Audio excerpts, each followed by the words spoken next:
How's it going, everyone? Welcome back to the Salamander Wilds, and welcome back to another video. So, I've been reading some articles on salamanders lately, and some of which I think are noteworthy, and I'll definitely talk about in future videos. One in particular definitely caught my attention, and while this article actually speaks to more than just salamanders, it did use the axolotl in particular as the prime example. And as the title suggests, this is a rebuttal to that article. And while I think the article and the writer's intentions definitely come from a good place, I think this article is just pretty much wrong and really doesn't address the points that it's trying to make. So without dragging out an introduction, let's just take a look at the article, and I'm going to read a bit here and just kind of break down some points that I want to make.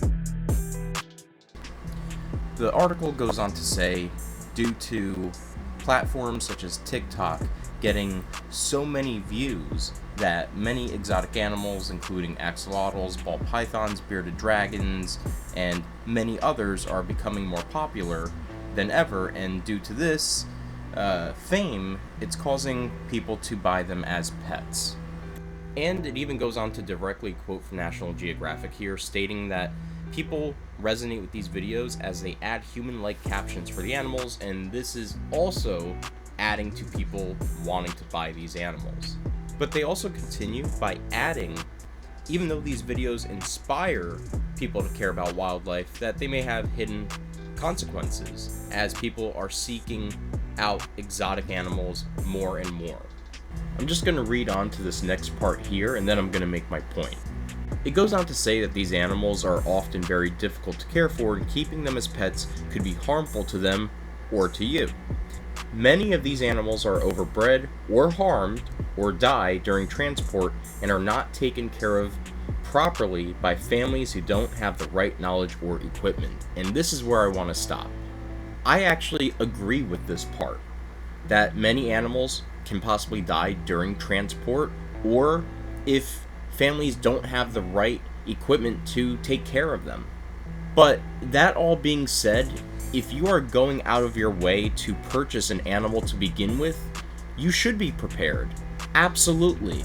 And so I don't think that in of itself is a reason to say, hey, don't buy exotic animals, or any animals for that matter, because you could apply this to other animals as well. Birds, fish, and many others. And if you want to go a step further, even maybe a cat or a dog, if you're just not prepared, you really ought to be before you make such a big purchasing decision for the welfare of that animal, because that animal is going to depend on you, and that matters a lot.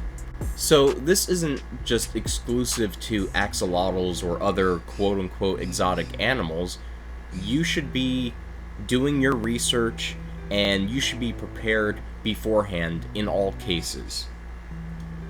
Even if you're a first-time owner, which is completely understandable, there are so many informational videos out there, my channel included, so even if you don't have any experience, you can at least take some of the guesswork out of the animal that you're purchasing for the first time. So the article goes on making another point and tries to rationalize why exotic animals should not be brought home. We see a lot of pet trends when it comes to pop culture, gaming, and television shows. We saw an increase in huskies being bought after Game of Thrones. We're thinking back a rush on Jack Russells after the telecom ads hit many decades ago. The sad thing is that once the trend is over, interest in animals wanes, yet they still need the same care and attention. And then the last point that this article makes, it tries to deter the reader from buying any of these animals because it presents them as a challenge in keeping them. And then just flat out says, by all means enjoy these creatures on the screen or in the form of a toy, but please don't buy them. And without dragging on this video too long, I think really this article is going against what I think ought to be done. Because the fact of the matter is, I got into salamanders because I have this wonder, this curiosity about them, ever since my first encounter as a little kid with an eastern newt that I found while I was on a camping trip, right? And I think so many people probably have those experiences, and is probably the reason why they get into a hobby, their love for these animals, and they love nature. Now, there is definitely a better way to go about keeping animals, of course, and overbreeding is definitely a problem. I think animals should be properly bred, properly transported. I think the solution is providing better education for new keepers and existing keepers alike. That way, we can encourage captive breeding in better conditions and proper transport of animals. And that is one of the main goals of this channel, to educate all of my viewers on not only how to keep these animals, but how these animals live, just overall to provide a better understanding and appreciation. Because, especially in the salamander hobby, it's a hobby that suffers greatly from a lack of captive breeding. And because of this, many of the animals sold in this hobby are often wild caught and sold for a profit. And this is extremely detrimental to wild populations. It depletes the populations and shows, actually, I think, a lack of respect and care for these animals altogether.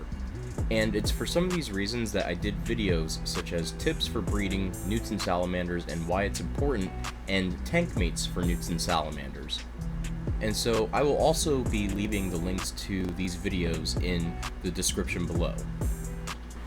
And so what do all of you think? Do I just have a bad take on this one?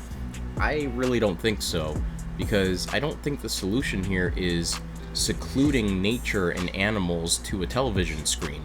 I think cutting out the human experience and connection with nature and animals is the wrong way to go. In fact, I would even argue that the human experience and connection to the hobby is what helps to empower, motivate, and inspire other people to have more of an awareness for these animals, especially animals that are endangered. So let me know what you think in the comments below, and please remember to leave a like, share, and subscribe if you enjoyed the video. And until next time, I hope you'll all join me for another adventure into the salamander wilds.